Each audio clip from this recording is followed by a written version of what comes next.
전북특별자치도 교육청이 고부초등학교와 고부중학교를 통합해 운영하기로 했습니다. 고부초등학교 이전 문제가 해결되면서 고부관화 복원 사업도 함께 추진될 전망입니다. 고령 운전자 교통사고를 줄이기 위해 일부 지자체에서 면허 반납을 유도하며 지원금을 지급하고 있습니다.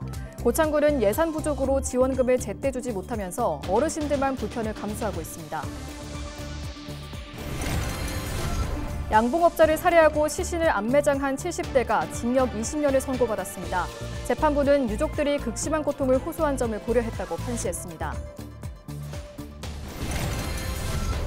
공무원을 사칭하며 물품 납품을 요구하는 사기 시도가 부안군에서도 발생해 주의가 요구되고 있습니다. 군은 경찰에 수사를 의뢰하고 공무원 사칭 사기 피해 예방에 나섰습니다.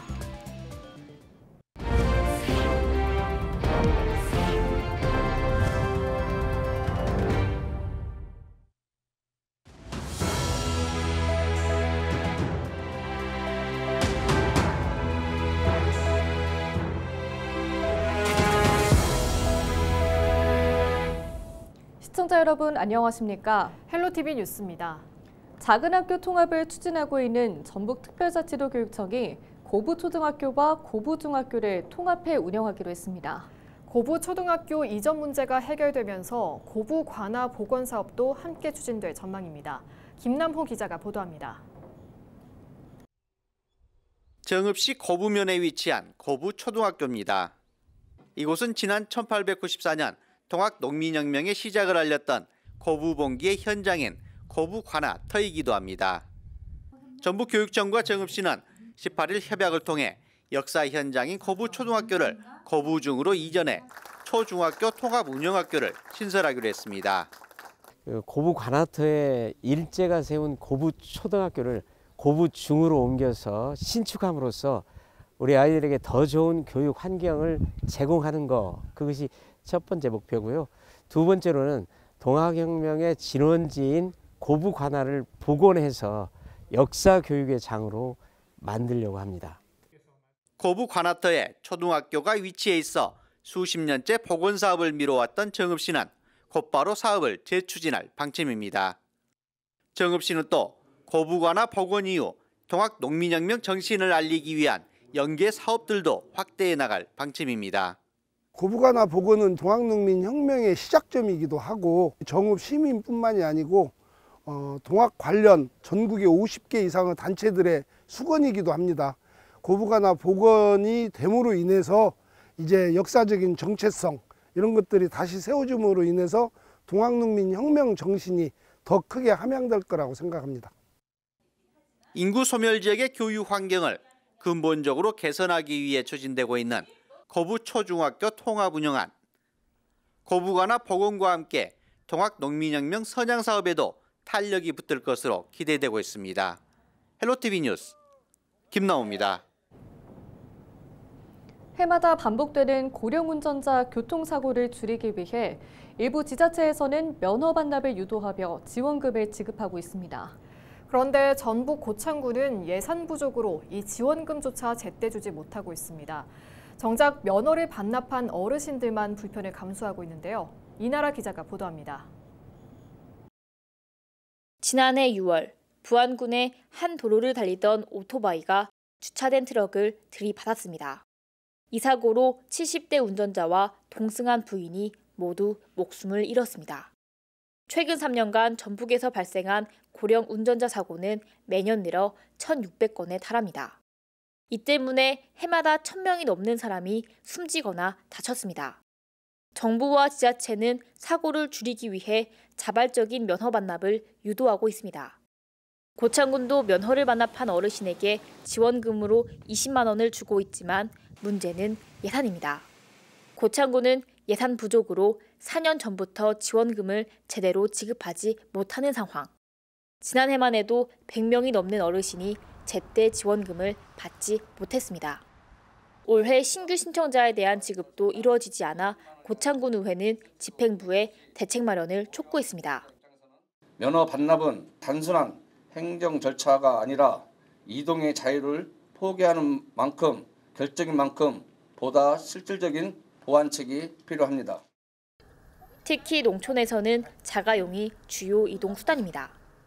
확실히 그거 받아보고 나니까 발을 묶어놓은 것 같아요. 2번 나가면 한 번도 안 나가지고 지원금을 늘린다 해서 숫자는 좀 늘어도 그렇게 대량으로 늘지를 않을 거예요. 고창군은 뒤늦게 미지급 지원금을 지급하고 지원금 액수를 늘리는 방안도 검토하겠다고 밝혔습니다. 추경 예산에 군비 2,400만 원을 반영하여 모든 신청자에게 인센티브를 지원할 예정입니다. 우리 군도 인센티브 상향 지원책을 검토하겠습니다. 하지만 전국적으로 100개가 넘는 지자체가 면허 반납 지원금을 주고 있지만 고령 운전자 반납률은 지난해 기준 2%에 불과합니다. 단순한 현금성 지원보다는 대중교통 확충 등 고령 운전자 관점의 대책이 더 시급해 보입니다. 헬로티비 뉴스 이나라입니다. 양봉업자를 살해하고 시신을 안매장한 70대가 1심에서 중형을 선고받았습니다. 전주지법 정읍지원은 18일 살인과 시체 은닉 혐의로 기소된 74살 박모 씨에게 징역 20년을 선고했습니다. 재판부는 피고인이 범행을 은폐하려고 시신을 안매장했고 피해자의 휴대전화나 차량 블랙박스를 은닉했다고 판시했습니다. 또 유족들이 극심한 고통을 호소하고 있는 점을 고려해 형을 정했다고 덧붙였습니다. 박 씨는 설 연휴 임시 공휴일인 지난 1월 27일 정읍시 북면에 있는 한 움막에서 지인 77살 A씨를 둔기로 때려 살해하고 시신을 인근 야산에 묻은 혐의로 기소됐습니다. 최근 공무원을 사칭하며 소상공인에게 물품 납품을 요구하는 사기 시도가 부안군에서도 발생해 주의가 요구되고 있습니다. 부안군은 지난 17일 부안읍 한 조명업체와 농기계 회사에 특정 업체 물품 구매와 납품을 요구하는 허위 공문서가 도착했다고 밝혔습니다. 군청 공무원이라고 자신을 소개한 사칭범은 문자 메시지로 물품 구매 확약서라는 문서를 보내 입금을 유도했습니다. 군은 경찰에 수사를 의뢰하고 군청 누리집에 안내문을 게시하는 등 공무원 사칭 사기 피해 예방에 나섰습니다. 김제 씨가 유니세프 한국위원회로부터 아동 친화도시 인증을 받았습니다. 김제 씨는 2021년부터 아동 권리 교육과 아동 참여기구 운영, 아동 관련 예산 확대 등을 추진해왔습니다. 특히 아동 권리 옴부즈 퍼슨 제도와 어린이 청소년 의회 운영, 와글와글 움직이는 놀이터 운영 같은 프로그램이 우수 사례로 인정받아 높은 평가를 받았습니다. 정성주 김제시장의 인터뷰 직접 들어보시죠. 아동의 권리를 존중하고 아동의 눈높이에서 시민과 함께 아이들의 꿈을 이루고 펼칠 수 있도록 지속 가능한 아동 친화 정책을 추진하겠습니다. 이번 인증으로 앞으로 4년 동안 아동 친화도시로 인정받게 되며 김제시는 이를 유지하고 더 발전시키기 위해 아동 권리 증진 사업을 확대해 나갈 계획입니다. 김제시의회가 제290회 정례회 2차 본회의를 열고 정성주 김제시장에게 시정 질문을 했습니다. 이날 회의에서는 이병철, 황배연, 김승일, 양운엽, 전수관 의원 등 5명이 온천 개발 사업과 논콩 산업 문제, 대일쌀 수출, 기후변화 대응 등 주요 시정 현안에 대해 질문했습니다. 정 시장은 약 1시간 반 동안 의원들의 질문에 차례로 답변하며 관련 내용을 설명했습니다. 일제강점기 시절 백기 사건을 주도했던 독립지사 최태한 선생 유품 전시전이 정읍 시립박물관에서 오는 8월 말까지 열립니다. 최태한 선생은 지난 1926년 6월 10일 조선의 마지막 왕인 순종의 장례식을 앞두고 정읍에서 일어난 백기 만세 사건의 주인공입니다. 백기 만세 사건은 일장기에 검은 리본을 달아 조의를 표하라는 조선 총독부의 지시를 거부하고 집집마다 백기를 달아주고 일장기를 찢어버린 독립운동 사건입니다. 이번에 유품을 기증한 유족은 최태한 선생의 둘째 딸인 최영임 여사입니다. 정읍여고 총동창회 회장을 역임했던 최 여사는 90을 넘긴 나이까지 수십 년 동안 의료봉사와 함께 모교인 정읍여고에 장학금을 기탁했던 것으로 알려졌습니다. 제가 이제 아버지 이걸 가지고 있다가 이제 여러 사람들이 알리고 해서 이런 분 일이 그래서 썼다 사물했다 알려서 같이 우리 동족끼리 우리나라 모든 사람이 어떤 도움이 되고 귀감이 됐으면 좋겠다 하는 마음으로 내가 기증했습니다.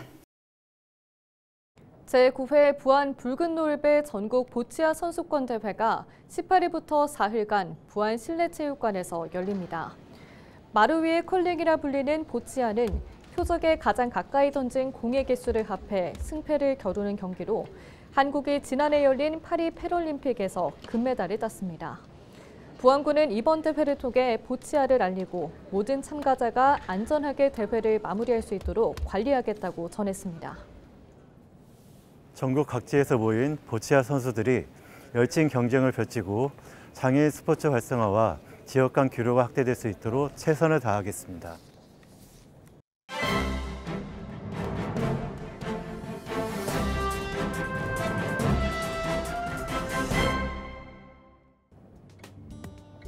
전북일보 기사입니다.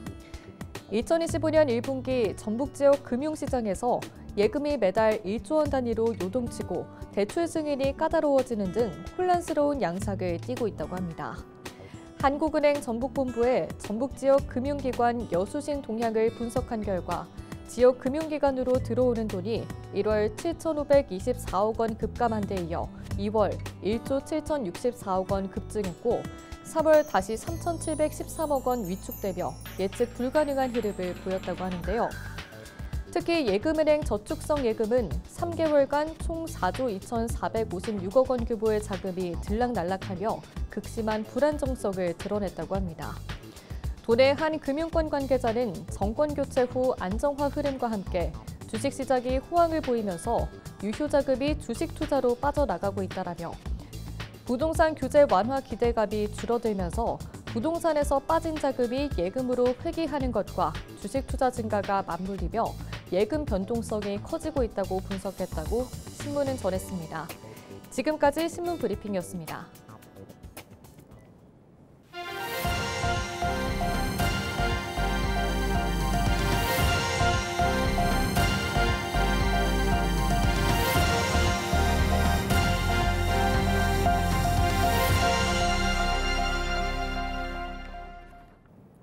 정읍 시가 민선 8기 주요 정책을 조정하기에 앞서 시민들의 의견을 듣기 위해 시민소통위원회를 열었습니다. 지난 17일 정읍시청 중회의실에서 열린 회의에서는 농생명, 바이오 첨단산업단지 조성 등 5개 주요 공약 사업을 논의했습니다.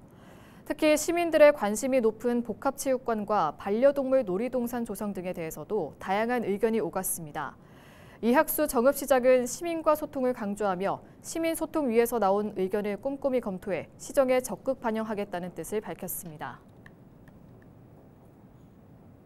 순창 발효미생물산업진흥원이 농림축산식품부 지원사업의 종균 보급기관으로 8년 연속 선정됐습니다. 이에 따라 진흥원은 장류와 식초 제조업체를 대상으로 종균 보급과 발효기술 지도, 품질 분석 등을 종합적으로 지원할 예정입니다. 또한 올해는 그간의 사업 성과를 정리한 백서와 설명서, 장류 제조관리 안내서 등을 발간해 배포할 계획입니다. 지난 1월 설명절을 앞두고 화재로 문을 닫았던 부안 격포항 수산시장이 오는 7월 1일 다시 문을 엽니다. 부안군은 수산시장을 복구할 때 소방과 전기시설을 강화해 소비자가 안심하고 시장을 찾을 수 있도록 심혈을 기울였다고 전했습니다. 또한 군은 이번 재개장이 화재 피해를 신속하게 복구하고 위기를 기회로 삼은 사례로 주목받길 기대하고 있습니다. 전북에서 가사 소년 사건이 늘어나면서 지역 법조계를 중심으로 가정법원 설치 움직임이 활발해지고 있습니다. 전라북도 지방변호사회는 지난 10일 전주 가정법원 설치 특별위원회 첫 회의를 열고 가정법원 설치 방안을 논의했다고 밝혔습니다. 위원들은 국회의원 면담과 관련 기관 토론회 등을 통해 전주 가정법원 설치를 적극 추진할 계획입니다. 현재 전국 8곳의 가정법원이 운영되고 있지만 전북과 충북, 강원, 제주는 별도의 가정법원이 없고 지방법원 민사부에서 사건을 처리하고 있어 사법서비스 저하 문제가 꾸준히 제기되고 있습니다. 이상으로 뉴스를 마칩니다. 저희는 언제나 지역민 여러분과 함께합니다. 시청해주신 여러분 고맙습니다.